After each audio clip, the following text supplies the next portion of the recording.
Hi guys, எல்லாருக்கும் வணக்கம். இன்றைக்கி நம்ம ஒரு இன்ட்ரெஸ்டிங்கான ஸ்டோரியை பற்றி தான் பார்க்க போகிறோம். வாங்க வீடியோக்குள்ளே போகலாம். அதுக்கப்புறம் நம்மளோட வீடியோ நிறைய பேர் பார்க்குறீங்க, ஆனால் சப்ஸ்கிரைப் பண்ணாமல் பார்க்குறீங்க. மறக்காமல் சப்ஸ்கிரைப் பண்ணிவிட்டு அந்த பெல் ஐக்கானையும் ப்ரெஸ் பண்ணிட்டு பாருங்கள். இன்றைக்கான சம்பவம் என்ன அப்படின்னு பார்த்தீங்கன்னா, கொல்லிமலைக்கு அடிவாரத்தில் இருக்கிற ஒரு கிராமத்தில் ஒரு ஸ்கூல் படிக்கிற ஒரு சின்ன பொண்ணு தாங்க.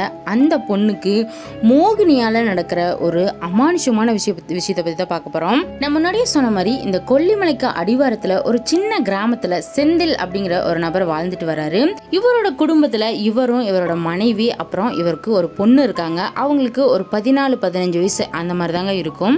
இந்த செந்திலோட தொழில் என்ன அப்படின்னு பார்த்தீங்கன்னா, அவர் ஒரு காடு வச்சிருக்காருங்க. அந்த காட்டில் விவசாயம் பண்ணிக்கிட்டு தான் வராரு. விவசாயம் பண்ணி அதில் கிடைக்கிற ஒரு சில அமௌண்ட்டை வச்சு தாங்க இவங்க லைஃபே ரன் பண்ணிட்டு இருக்காங்க. கஷ்டப்பட்டாலும் அவரோட பொண்ணை நல்லா படிக்க வைக்கணும் அப்படின்னு சொல்லி நினைக்கிறாருங்க. அந்த பொண்ணோட பேர் என்ன அப்படின்னு பார்த்தீங்கன்னா கோகிலாங்க. அவங்க அதே ஊரில் இருக்கிற ஒரு ஸ்கூலில் படிச்சுக்கிட்டும் வராங்க. இந்த மாதிரி இவங்களோட லைஃப் நல்லா தாங்க போயிட்டுருக்கு. இதுக்கப்புறம் தான் ஒரு சில பல அமானுஷமான சம்பவங்கள்லாம் நடக்க ஆரம்பிக்குது. என்ன அப்படின்னு பார்த்தீங்கன்னா, எப்பவும் போல் இந்த கோகிலா அப்படிங்கிற பொண்ணு அவங்க ஸ்கூலுக்கு கிளம்பி போயிடுறாங்க. போயிட்டு அன்னைக்கு ஈவினிங் அந்த வழியாக வராங்க. அவங்க வர வழி எப்படி இருக்குது அப்படின்னு பார்த்தீங்கன்னா, ஒரு ஒத்தையடி பாதை மாதிரி தாங்க இருக்குது. அந்த வழியாக ஒரு சுடுகாடும் இருக்குது. மோஸ்ட்லி நைட் நேரத்துலையோ ஒரு ஈவினிங் சமயத்துலையோ அந்த வழியில் வரதுக்கு எல்லாருமே பயப்படுவாங்க. ஆனால் இவங்க ஸ்கூல் முடிச்சு அந்த வழியில் வரணும் அப்படிங்கிற கட்டாயம். ஏன் அப்படின்னா, அந்த ஒரே வழி தாங்க அவங்க ஊருக்கு போகிற வழி இருக்குது. அப்படி இந்த கோகிலா அப்படிங்கிற பொண்ணு வந்துக்கிட்டே இருக்கும்போது கரெக்டாக அந்த சுடுகாட்டுக்கு பக்கமாக வந்த உடனே பயங்கரமான வயிறு வலியால் துடிக்கிறாங்க. என்னடா திடீர்னு இந்த அளவுக்கு வயிறு வலிக்குதே அப்படின்னு அவங்களுக்கு ஒன்றுமே புரியலை. அந்த இடத்துலையே வலியில் துடிச்சு கத்துறாங்க. ஏன்னா சுற்றியும் முற்றியும் எந்த ஆட்களுமே அங்கே இல்லை. யாரையுமே அந்த இடத்துக்கு கூப்பிடவும் முடியாது. என்ன பண்ணுறதுன்னு ஒன்றுமே புரியாமல் அந்த இடத்துல கீழே உட்காந்து வயிற்றை பிடிச்சிக்கிட்டு அழுகவும் ஆரம்பிக்கிறாங்க. அந்த சமயத்தில் அவங்களுக்கு அதிகப்படியான ரத்தமும் போய்கிட்டே இருக்குது. அப்போ தான் அந்த பொண்ணுக்கு புரிய ஆரம்பிக்குது. என்ன அப்படின்னு பார்த்தீங்கன்னா, அந்த பொண்ணு ஏஜ் அட்டன் பண்ணியிருக்காங்க, அதாவது வயசுக்கு வந்திருக்காங்க. அதனால தான் அவ்வளவு ரத்தம் வெளியே போகுது. அவ்வளவு வயிற்று வலியும் இருக்குது. என்ன பண்ணுறது, இவ்வளோ வலியில் எப்படி அவங்களுக்கு வீட்டுக்கு போகிறது அப்படின்னு சொல்லி புரியாமல் அந்த இடத்துல அப்படி குனிஞ்சபடியே உட்காந்து அழுதுகிட்டே இருக்காங்க. அந்த சமயத்தில் தான் அங்கேருந்து யாரோ ஒருத்தங்க நடந்து வர மாதிரி அவங்களுக்கு அந்த உணர்வு ஏற்படுது. அந்த சமயத்தில் இந்த கோகிலாங்கிற பொண்ணு மெதுவாக தலையை நிமிர்ந்து பார்க்குறாங்க. பார்த்த உடனே அந்த இடத்துல அவங்களுக்கு அப்படியே தூக்கி வாரி போட்டுருச்சு. என்ன அப்படின்னு பார்த்தீங்கன்னா, அந்த உருவம் தலைவிரி கோலத்தோட அப்படியே பயங்கர அகோரமான கருப்பான ஒரு பெண் உருவம் மாதிரி தெரியுது. அதை பார்த்த உடனே இந்த கோகிலை பயங்கரமாக கத்துறாங்க. கத்தி ஒரு 2 செகண்ட் தாங்க இருக்கும். அதுக்குள்ளே அந்த உருவம் இந்த பெண்ணோட உடம்ப ஆக்கிரமிச்சு இந்த பெண்ணோட உடம்புக்குள்ளே வந்துருச்சு. அடுத்த செகண்டே இந்த கோகிலாங்கிற பொண்ணு அந்த இடத்துல இருந்து வேக வேகமாக நடக்கிறாங்க. அந்த வயிறு வலியெல்லாம் எங்கே போச்சு அப்படிங்கிறது ஒன்றுமே தெரியல. அவங்க அப்படியே நடந்து அவங்க ஊருக்குள்ளேயும் போய்கிட்டே இருக்காங்க. அங்கே சுற்றியும் முத்தியும் இருக்கிறவங்க எல்லாமே அங்கே ஒரு மாதிரி பார்க்குறாங்க. என்னடா ஆச்சு, பிள்ளைக்கு ஏதாவது அடிக்கடி பட்டுருச்சா, இவ்வளோ ரத்தத்தோட இப்படி நடந்து வராளே அப்படின்னு சொல்லி பார்க்குறாங்க. அப்புறம் அவங்க வீட்டுக்கு விறுவிறுன்னு போயிடுறாங்க. அங்கே போன உடனே அவங்க அம்மாவும் பார்த்து ரொம்ப பயந்து போயிடுறாங்க. அந்த சமயத்தில் தான் அந்த பொண்ணை கூப்பிட்டு என்னாச்சுமா அப்படின்னு சொல்லி எல்லாம் கேட்கும்போது அவங்க எதையுமே சொல்லாமல் ஒரு மாதிரியாகவே பார்த்துக்கிட்டே இருக்காங்க. அப்போ தான் அவங்க அம்மாவுக்கும் புரிய வருது, அவங்களோட பொண்ணு ஏஜ் அட்டன் பண்ணியிருக்காங்க, அதனால தான் இவ்வளோ ரத்தம். ஆனால் எப்படி இவ்வளோ வேகமாக நடந்து வந்தான்னு எனக்கு ஒன்றுமே புரியலைன்னு அவங்க அம்மாவுக்கு ஒரே குழப்பமாக இருக்குது. ஏன் அப்படின்னு பார்த்தீங்கன்னா, ஏஜ் அட்டன் பண்ணால் வயிறு அந்த அளவுக்கு உயிர் போகிற அளவுக்கு வலிக்குங்க. ஆனால் அந்த வலி எல்லாம் எதுவுமே இல்லாமல் இந்த பொண்ணு வீட்டுக்கு வந்திருக்காங்க. கோகிலாவோட அம்மாவும் இதையெல்லாம் பெருசுப்படுத்தாமல் சரி அடுத்தது என்ன பண்ணணும் அப்படின்னு சொல்லி அவங்க ஆரம்பிச்சிட்டாங்க. ஏன் அப்படின்னா, இந்த கிராமத்து சைட்லாம் ஏஜ் அட்டன் பண்ணிட்டாங்க அப்படின்னா அதுக்கான ஒரு சில சடங்குகள்லாம் இருக்குது. அதெல்லாம் அவங்க பண்ணணும் அப்படின்னு சொல்லி இந்த கோகிலாவோட அப்பாவான செந்தில் கிட்ட சொல்லிட்டு அதுக்கான சடங்குகளும் பண்ண ஆரம்பிக்கிறாங்க. அன்னைக்கு இந்த பொண்ணை நிறைய சடங்குகள்லாம் பண்ணி முடிச்சுட்டு ஒரு பச்சை ஓலை குடிசை மாதிரி கட்டுறாங்க. குடிசை கட்டி அந்த குடிசையில் தான் இந்த பொண்ணை உட்காரவும் வைக்கிறாங்க. இவங்க ஒரு 3 நாள் தொடர்ந்து அந்த குடிசையிலே தாங்க இருக்கணும். தூங்குறது சாப்பிட்றது எல்லாமே அந்த குடிசையில தான் பண்ற மாதிரி இருக்கும். அப்படி இந்த கோகிலா அப்படிங்கிற பொண்ணு அன்னைக்கு இரவு அந்த குடிசையில் தூங்குற நேரத்தில் தான் பல திகிலான சம்பவம் நடக்குதுங்க. அது என்ன அப்படின்னு பார்த்தீங்கன்னா, அன்னைக்கு நைட்டு நல்லாவே தூங்கிட்டு இருக்கிறாங்க. அந்த சமயத்தில் திடீர்னு இந்த கோகிலாங்கிற பொண்ணு குடிசையிலேருந்து எங்கேயோ காணாமல் போயிடுறாங்க. அந்த சமயத்தில் அவங்களோட அப்பா செந்தில் எந்திரிச்சு வெளியே பார்க்குறாருங்க. சுற்றியும் முத்தியும் பார்த்துட்டு அதுக்கப்புறம் பொண்ணு என்ன பண்ணுறா அப்படின்னு சொல்லி பார்க்கலாம்னு சொல்லி அந்த குடிசையில் போய் பார்க்கும்போது அவருக்கு பயங்கரமான ஷாக்கு. என்ன அப்படின்னு பார்த்தீங்கன்னா, இந்த நேரத்தில் பொண்ணு எங்கடா போயிருப்பா அப்படின்னு சொல்லி பல யோசனை. சரி, பக்கத்தில் இருக்கிற எல்லாத்தையுமே எழுப்பிட்டு பொண்ணை இந்த மாதிரி காணும் அப்படின்னு சொல்லிட்டு தேடுறதுக்கு வெளியே போயிடுறாங்க. அவங்க ஃபேமிலியில் இருக்கிற எல்லாருமே சுற்றியும் முற்றியும் அங்கங்கே தேடிக்கிட்டே இருக்காங்க. அந்த சமயத்தில் தான் இந்த செந்திலுக்கு வீட்டுக்கு பக்கத்தில் இருக்கிற ஒரு வீட்டில் ஒரு மாதிரி கத்துற சத்தம் கேட்குது. என்னடா இந்த நேரத்தில் கத்துறாங்களே அப்படின்னு சொல்லி செந்தில் வேக வேகமாக அவங்க வீட்டில் போய் பார்க்குறாங்க. பார்க்கும்போது அந்த வீட்டில் தூங்கிட்டு இருந்த எல்லாருமே அலறி அடிச்சுட்டு வெளியே ஓடி வராங்க. என்ன அப்படின்னு கேட்கும்போது அங்கே உள்ளே ஒரு பேய் இருக்குது அப்படின்னு சொல்லி பயங்கரமாக கத்துறாங்க. இவருக்கு செந்தில்ங்கிறவருக்கு பேய் பெருசாக நம்பிக்கை இல்லாதனால என்ன இருக்கும், நான் போய் உள்ளே போய் பார்க்குறேன் அப்படின்னு சொல்லிட்டு உள்ளே போய் பார்க்குறாருங்க. அதை பார்த்த உடனே செந்திலுக்கு தூக்கி வாரி போட்டுருச்சு.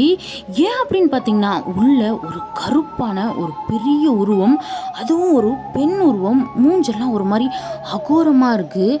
தலையெல்லாம் விரிச்சு போட்டுட்டு ஒரு மாதிரி சிரிக்கிறத இவர் பார்க்குறாரு. அதை பார்த்த உடனே இவர் பயந்து அலறி போய் வெளியே ஓடி வந்துடுறாரு. வெளியே அங்கே இருக்க எல்லாத்துக்கிட்டையும் பயப்படாம எல்லாரும் ஆளுக்கு ஒரு கம்பு குச்சி எல்லாமே எடுத்துக்கோங்க, எடுத்துட்டு இன்னைக்கு அந்த ரூமுக்குள்ள போய் நம்மளே ஒரு கை பார்த்துடலாம் அப்படின்னு சொல்லிட்டு எல்லாத்தையுமே கூட்டிட்டு போய் உள்ள போய் பார்க்குறாருங்க. அங்க போய் பார்க்கும்போது செந்திலுக்கு பயங்கரமான ஒரு ஷாக்கு. என்ன அப்படின்னு பார்த்தீங்கன்னா, இந்த செந்திலோட பொண்ணு கோகிலாங்கிறவங்க அந்த குடிசையிலேருந்து காணாமல் போனாங்க பார்த்தீங்களா, அவங்க அந்த ரூம்ல ஒரு மூலையில நின்றுட்டு இருக்காங்க. அதை பார்த்த உடனே இவருக்கு பயங்கரமான அதிர்ச்சி. என்னடா பொண்ணை காணும்னு எங்கெங்கேயோ தேடிக்கிட்டு இருக்கிறோம், இப்போ இங்கே இருக்காங்களே அப்படின்னு சொல்லி பல யோசனை. ஏன்னா இதுக்கு முன்னாடி நம்ம பார்க்கும்போது இங்கே ஒரு பெரிய கருப்பு உருவம் தான் நின்றுச்சு, எப்படி அது நம்ம பொண்ணாக மாறுச்சு அப்படின்னு பல குழப்பத்தோடையே அந்த இடத்துல இருந்து அந்த கோகிலாங்கிற பொண்ணை வீட்டுக்கு கூட்டிட்டு போறாரு. வீட்டுக்கு போன உடனே அந்த குடிசையில் மறுபடியும் கோகிலாவை உட்கார வச்சுறாங்க. சரி தூங்குங்க அப்படின்னு சொல்லிட்டு இந்த செந்தில்ங்கிறவர் வந்துடுறாரு. அங்கே வந்ததுக்கு அப்புறமுமே அவருக்கு பல குழப்பம் வந்துக்கிட்டே இருக்கு. எப்படி நம்ம பொண்ணு அங்கே போயிருப்பா, ஆனால் அந்த ரூமில் இருந்தது ஒரு பெரிய கருப்பு உருவமாச்சு. நான் ஃபஸ்ட்டு போய் பார்க்கும்போது அந்த உருவம் தான் என் கண்ணுக்கு தெரிஞ்சது, மறுபடியும் போய் பார்க்கும்போது எப்படி என்னோட பொண்ணாக மாறுச்சுன்னு எனக்கு ஒன்றுமே புரியல அப்படின்னு பல யோசனைகள் அவரோட மைண்டில் ஓடிக்கிட்டே இருக்கு. அந்த சமயத்தில் மறுபடியும் ஒரு அதிர்ச்சியான சம்பவம் நடக்குது. அது என்ன அப்படின்னு பார்த்தீங்கன்னா, அந்த தெருவில் இருக்கிற ஒரு 10-15 நாய்ங்க இருக்குங்க. அந்த நாய் எல்லாமே இந்த செந்திலோட வீட்டை பார்த்த மாதிரி பயங்கரமாக குறைச்சிக்கிட்டே இருக்குது. அதுவும் மெயினாக அந்த குடிசையை பார்த்து தாங்க கற்றுக்கிட்டே இருக்குது. இதையெல்லாம் பார்த்த உடனே இந்த செந்திலுக்கும் செந்திலோட ஃபேமிலிக்கும் ஒன்றுமே புரியலை. ஏன்னா ஒரு நாய் கத்துனா கூட சரி அப்படின்னு சொல்லலாம், ஒரு 10-15 நாய் ஒன்றா சேர்ந்து இப்படி நம்மளோட வீட்டை பார்த்து குறைச்சிக்கிட்டே இருக்குது அப்படின்னு சொல்லிட்டு அவங்க வீட்டில் இருக்கிற எல்லாருமே ஒரு குச்சி கம்பு எல்லாமே எடுத்து அடித்து துரத்துறாங்க. எவ்வளோ துரத்துனாலும் அந்த நாய்ங்க அந்த இடத்துல இருந்து போகவே மாட்டேங்குது.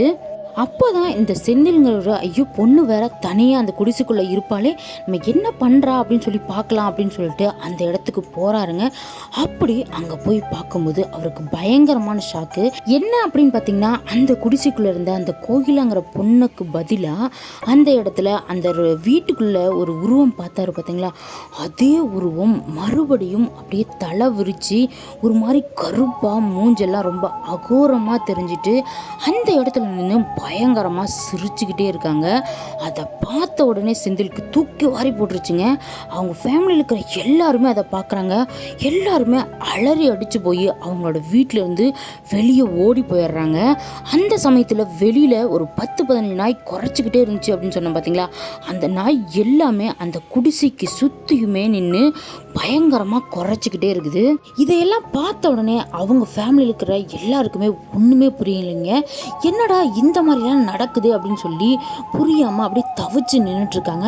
அந்த சமயத்தில் என்ன இருந்தாலும் உள்ளே இருக்கிறது தன்னோட பொண்ணு தானே அப்படின்னு எப்படா அவளை போய் காப்பாற்றணுமே அப்படின்னு சொல்லி ஒரு வருத்தத்தில் நின்று பார்த்துக்கிட்டே இருக்காங்க.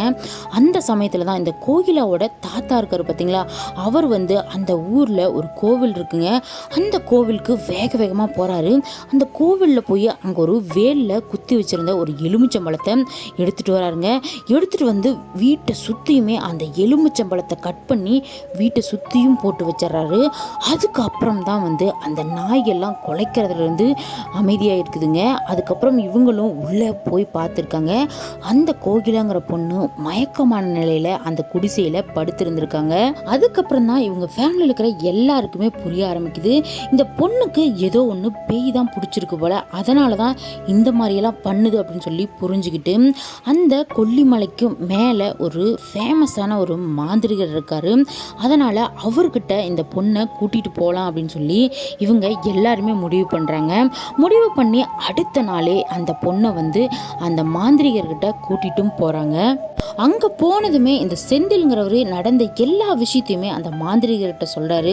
அந்த மாந்திரிகரும் எல்லா விஷயமுமே தெரிஞ்சுக்கிட்டாருங்க. ஏன்னா அவர் வந்து இந்த மாந்திரிகத்தில் ரொம்ப எக்ஸ்பீரியன்ஸான ஆளுங்கிறதுனால அந்த பொண்ணை பார்த்த உடனே அங்கே என்ன நடந்துச்சு அப்படிங்கிற எல்லா விஷயத்தையுமே அவர் கெஸ் பண்ணிட்டாரு.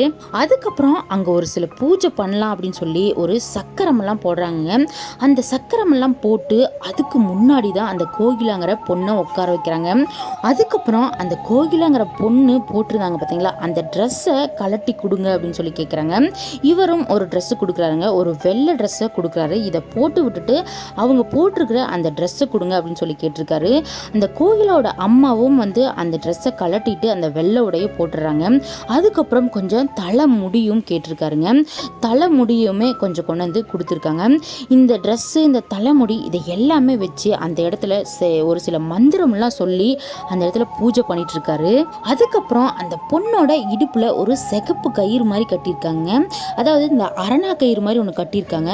அந்த கயிறை வந்து இந்த மாந்திரிகர் கேட்குறாருங்க. அதை கேட்ட உடனே இந்த கோகிலோட அம்மா அவங்களோட இடுப்புல இருந்து அதையும் கலட்டி கொடுத்துருக்குறாங்க. அந்த இடத்துல அந்த சமயத்தில் வந்து ஒரு கோழியை பலி கொடுக்குறாங்க. அந்த கோழியை அறுத்து அந்த கோழியில் வர ரத்தத்தில் அந்த அரணா கொடி ஃபுல்லாக நனைச்சி எடுத்துறாருங்க. நனைச்சி எடுத்து கோகிலாவோட அந்த தலை முடியை கொஞ்சம் பிடிச்சி அந்த அரணா கொடியை வச்சு கட்டுறாருங்க. அவங்க கட்ட இந்த கோகிலாங்கிற பொண்ணு அப்படியே பயங்கரமாக கத்துறாங்க. அவங்க வந்து ஒரு சின்ன பொண்ணு தான், அந்த குரல் இல்லாமல் ஒரு பெரியவங்க ஒரு மாதிரி ஆக்ரோஷமாக கத்துனா எப்படி இருக்கும் அந்த மாதிரியான சத்தம் ரொம்ப பயங்கரமாக கேட்குது. இதையெல்லாம் கேட்ட உடனே இந்த கோகிலோட ஃபேமிலிக்கு அப்படியே அரண்டு போயிட்டாங்க. அப்படி நடுங்குறாங்க. என்னடா நம்மளோட குழந்தை இந்த மாதிரி ஒரு சத்தம் எழுப்புறாளே அப்படின்னு சொல்லி அவங்க பயந்து நடுங்கி பார்த்துக்கிட்டே இருக்காங்க. அந்த சமயத்தில் தான் இந்த மாந்திரிகர் வந்து பேசவும் ஆரம்பிக்கிறாரு. எதுக்காக இந்த பொண்ணோட உடம்பை ஆக்கிரமிச்சிருக்க, இந்த பொண்ணோட உடம்புக்குள்ள எதுக்காக வந்திருக்க அப்படின்னு சொல்லி கேட்கவும் ஆரம்பிக்கிறாரு. அந்த சமயத்துல தான் அந்த பொண்ணோட உடம்புக்குள்ள இருக்க அந்த மோகினியானது பேச ஆரம்பிக்குதுங்க. என்ன சொல்கிறாங்க அப்படின்னு பார்த்தீங்கன்னா, இந்த பொண்ணு வந்து இந்த செந்தில்னு சொன்ன பார்த்தீங்களா, அவங்களோட கிராமத்துக்கு பக்கத்து கிராமத்தில் தாங்க இருந்திருக்காங்க. அந்த சமயத்தில் இவங்க கல்யாண வயசில் இருந்திருக்காங்க. அப்போ தான் அவங்க குடும்ப சூழ்நிலை காரணமாக இவங்க வந்து ஏதோ தற்கொலை பண்ணி இறந்துட்டதாகவும் இவங்களுக்கு வந்து எந்த ஒரு ஆசையும் வந்து நிறைவேறாமல் போயிடுச்சு அப்படின்னு சொல்லியும் சொல்கிறாங்க. அதனால் என்னோட ஆசையெல்லாம் நிறைவேற்றணும் அப்படிங்கிற ஒரு ஆசையில் இந்த பெண்ணோட உடம்புக்குள்ளே நான் வந்தேன் அப்படின்னு சொல்லி சொல்றாங்க. அந்த சமயத்துல இந்த பொண்ணு அந்த ஒத்தையடி பாதை வழியா வந்து நடந்து வந்துட்டு இருக்கும்போது அந்த இடத்துலயே வந்து வயசுக்கு வந்தாங்க. அந்த காரணத்தினால தான் வந்து இந்த பெண்ணோட உடம்புக்குள்ள நான் வந்தேன் அப்படின்னு சொல்லி அந்த மோகினி வந்து சொல்லுது. அதுக்கப்புறம் இந்த மாந்திரிகரும் பேச ஆரம்பிக்கிறாரு. அப்போ என்ன பண்ணாதான் இந்த பொண்ணோட உடம்பை விட்டு நீ விலகுவ அப்படின்னு சொல்லி கேட்கும்போது அந்த மோகினி வந்து நீங்கள் என்ன பண்ணாலுமே நான் இந்த பொண்ணை விட்டு நான் போகவே மாட்டேன், என்னோட ஆசைகள்லாம் நிறைவேற்றணும், அதுக்கப்புறம் நான் வாழணும் அப்படிங்கிற ஒரு ஆசையில் தான் இந்த பொண்ணோட உடம்புக்குள்ளேயே நான் வந்திருக்கேன் அப்படின்னு சொல்லி அந்த மோகினி வந்து சொல்லுது. அதையும் மீறி நீங்கள் ஏதாவது பண்ணி இந்த பொண்ணோட உடம்புலேருந்து என்னை விளக்கிடலாம் அப்படின்னு சொல்லி நினச்சிங்க அப்படின்னா கண்டிப்பாக இந்த பொண்ணை நான் கொன்னுட்டு தான் இந்த பொண்ணோட உடம்புல இருந்து போவேன் அப்படின்னு சொல்லுது. இதையெல்லாம் கேட்ட உடனே இந்த செந்திலோட ஃபேமிலிக்கு அப்படியே தூக்கி வாரி போட்டுருச்சுங்க. அந்த சமயத்தில் செந்திலோட ஃபேமிலி எல்லாருமே கத்தி கதறி அழுகவும் ஆரம்பிச்சிடறாங்க. எப்படியாவது எங்களோட பொண்ணை மட்டும் நீங்கள் காப்பாற்றி கொடுத்துருங்க, என்னோட பொண்ணு வந்து எனக்கு உயிரோட வேணும் அப்படின்னு சொல்லி செந்தில் வந்து கதறி அழுகிறாரு. இதையெல்லாம் கேட்ட உடனே மாந்திரிகர் கொஞ்சம் அமைதியாக இருங்க, நான் எல்லாத்தையுமே பார்த்துக்கிறேன் அப்படின்னு சொல்லி ஒரு மாதிரி கோபமாக சொல்கிறாரு. அந்த சமயத்தில் தான் அந்த மோகினியோட அந்த தலையில் அந்த அரணா கொடியை சுற்றி வச்சுருந்தாங்க பார்த்தீங்களா, அந்த அரணா கொடியை மெதுவாக இழுக்கிறாருங்க. இழுக்க இழுக்க இழுக்க அந்த பொண்ணு பயங்கர ஆக்ரோஷமாக கத்துறாங்க. அப்படி இழுத்துக்கிட்டே இருக்கும்போது ஒரு கருப்பு உருவம் அந்த பொண்ணோட தலையிலிருந்து அப்படியே வெளியே வருதுங்க. வெளியே வர வர வர அந்த பொண்ணு அப்படியே அந்த இடத்துல மயங்கியும் விழுந்துடுறாங்க. அந்த வெளியே வந்த அந்த கருப்பு உருவம் வந்து அந்த பெண்ணோட அந்த அரணா கொடியில் தாங்க இருக்குது. அந்த அரணா கொடியை அப்படியே எடுத்து ஒரு குடுவையிலையும் போட்டு அடைச்சி வச்சிடுறாரு. அதுக்கப்புறம் தான் இந்த கோகிலாங்கிற பொண்ணு மயங்கி போய் கீழே விழுந்தாங்க பார்த்தீங்களா, அந்த பொண்ணை தண்ணி தெளித்து எழுப்புறாங்க. எந்திரிச்ச உடனே அந்த கோகிலாங்கிற பொண்ணு வந்து என்னாச்சு, எனக்கு என்னாச்சு, நான் எங்கே இருக்கேன் அப்படின்னு சொல்லி கேட்டுக்கிட்டே இருக்காங்க. அப்போது அவங்க யாருமே அவங்ககிட்ட எந்த உண்மையுமே சொல்லலை, ஒன்றும் இல்லை அப்படிங்கிறத மட்டும் சொல்லிட்டாங்க. அந்த சமயத்தில் தான் மாந்திரிகரும் சொல்ல ஆரம்பிக்கிறாரு, இதுக்கப்புறம் அவங்களோட பொண்ணுக்கு எந்த ஒரு பிரச்சனையும் இல்லை, எதுவுமே வராது அப்படின்னு சொல்லி சொல்கிறாரு. அதை கேட்ட உடனே செந்தில் வந்து அழுதுகிட்டே ரொம்ப நன்றிங்க ஐயா, என்னோட பொண்ணை நீங்கள் எப்படியோ காப்பாற்றி கொடுத்துட்டீங்க அப்படின்னு சொல்லிட்டு அவங்க கையில் வச்சுருந்த ஒரு கொஞ்சம் அமௌண்ட்டை வந்து குருதட்சணையாக வந்து கொடுக்குறாங்க. கொடுத்ததும் மாந்திரிகரும் அதை வாங்கிக்கிறாரு. பெருசாலாம் ஒரு அமௌண்ட்டும் இல்லைங்க, கொஞ்சமாக ஏதோ சின்ன அமௌண்ட் வச்சுருப்பாங்க போல், அதை கொடுத்ததுமே அந்த மாந்திரிகரும் வாங்கி வச்சுக்கிறாரு. அதுக்கப்புறம் அந்த பொண்ணு கூட்டிட்டு அவங்களோட வீட்டுக்கும் அவங்க போயிடுறாங்க. மாந்திரிகரும் அவரோட வேலையை பார்த்துக்கிட்டு இருக்காருங்க. அந்த சமயத்தில் தான் மறுபடியும் இன்னொரு திகிலான ஒரு சம்பவம் நடக்குது. அது என்ன அப்படின்னு பார்த்தீங்கன்னா, அன்னைக்கு நைட்டு அந்த மாந்திரிகரோட வீட்டில் அவரும் நல்லா தூங்கிட்டு இருக்காருங்க. அந்த சமயத்தில் அவங்க வீட்டிலேருந்து ஏதோ ஒரு சத்தம் கேட்குது. அந்த சத்தம் கேட்ட உடனே மாந்திரிகர் வந்து திடீர்னு எந்திரிச்சாரு. எந்திரிச்சிட்டு என்னடா சத்தம், எங்கிருந்துடா கேட்குது அப்படின்னு சொல்லிட்டு சுத்தியும் முத்தியும் தேடி பார்த்துட்டே இருக்காருங்க. அந்த சமயத்தில் தான் அந்த பூஜை அறையிலேருந்து ஏதோ ஒரு சத்தம் கேட்குறது இவருக்கு புரியுது. அப்புறம் அந்த பூஜை அறைக்கும் போய் பார்க்குறாருங்க. அங்கே போய் பார்த்த உடனே இவருக்கு பயங்கரமான ஷாக்கு. என்ன அப்படின்னு பார்த்தீங்கன்னா, அந்த குடுவையானது அப்படியே உடஞ்சி போய் கிடக்குதுங்க. அந்த மோகினி வந்து அந்த குடுவையிலேருந்து தப்பிச்சு போயிடுச்சு அப்படிங்கிறது இந்த மாந்திரிகருக்கு புரிஞ்சிருச்சுங்க. புரிஞ்சதுக்கு அப்புறம் கொஞ்ச நேரத்திலேயே அவருக்கு இன்னொரு விஷயமும் அவருக்கு தெரிய ஆரம்பிக்குது. என்ன அப்படின்னு பார்த்தீங்கன்னா, அந்த மோகினி நினைச்ச அந்த காரியத்தை செயல்படுத்திருச்சு அப்படிங்கிறது மட்டும் இந்த மாந்திரிகருக்கு புரிஞ்சிருச்சு. அது என்ன அப்படின்னு பார்த்தீங்கன்னா, ஏற்கனவே இந்த மோகினி வந்து ஒரு விஷயத்த சொல்லிருந்துச்சு பார்த்தீங்களா, அந்த கோகிலாங்கிற பொண்ணோட உடம்புல இருந்து என்னை பிரிக்கணும் அப்படின்னு சொல்லி நினைச்சிங்கன்னா கண்டிப்பாக அந்த பொண்ணை வந்து நான் கொன்னுருவேன் அப்படின்னு சொல்லி சொல்லுச்சுல, அதே மாதிரி அந்த குடுவையிலிருந்து வெளியே போன அந்த மோகினி வந்து அந்த சின்ன பொண்ணை வந்து கொன்னுருச்சு அப்படின்னு சொல்லியிருக்காங்க. இந்த விஷயம் தெரிஞ்ச உடனே அந்த மாந்திரிகர் எப்படியாவது இந்த மோகினியை நம்ம அழிச்சே ஆகணும் அப்படின்னு சொல்லிட்டு உடனே ஒரு சில பூஜைகள்லாம் நடத்தி அந்த மோகினியை வந்து அழிச்சிட்டாங்க. அதுக்கப்புறம் அவங்களோட ஒரு உறவினர் வந்து இப்படி தான் பொண்ணு இறந்துட்டாங்க அப்படின்னு சொல்லியிருக்காங்க. அதை கேட்ட உடனே அவங்க இறந்ததுக்கு காரணம் என்ன அப்படின்னா, இந்த மோகினியால் தான் இறந்தாங்க. ஆனால் இறந்தாச்சு. இன்னொரு நல்ல விஷயம் என்னன்னா, நான் அந்த மோகினியை அழிச்சிட்டேன், அதை அழிச்சாலும் உயிர் போனது தான், இதுக்கு மேலே நீங்கள் பத்திரமா இருந்துக்கோங்க அப்படின்னு சொல்லி இந்த மாந்திரிகர் சொல்லி அனுப்பியிருக்காரு. இதோட இந்த ஸ்டோரி முடிஞ்சிருச்சுங்க. இந்த மாதிரியான ஸ்டோரிஸ் உங்களுக்கு வேணும் அப்படின்னா நம்மளோட சேனலை சப்ஸ்கிரைப் பண்ணி வச்சுக்கோங்க. அப்படியே பெல் ஐக்கானையும் ப்ரெஸ் பண்ணி வச்சுக்கோங்க. இந்த வீடியோ உங்களுக்கு பிடிச்சிருந்துச்சுன்னா லைக் பண்ணுங்கள், ஷேர் பண்ணுங்கள், கமெண்ட் பண்ணுங்கள். உங்களோட லைஃப்பில் இதே மாதிரியான உண்மை சம்பவம் நடந்துருச்சு அப்படின்னா மேலே தெரிகிற இந்த நம்பருக்கு வந்து நீங்கள் வாட்ஸ்அப்பில் வாய்ஸ் நோட்டாக அனுப்புங்க. கண்டிப்பாக உங்களோட ஸ்டோரியை நான் என்னோட சேனலில் அப்லோட் பண்ணுறேன். மீண்டும் ஒரு திகில் நிறைந்த சம்பவத்துடன் நான் உங்களை சந்திக்கிறேன். நன்றி, வணக்கம்.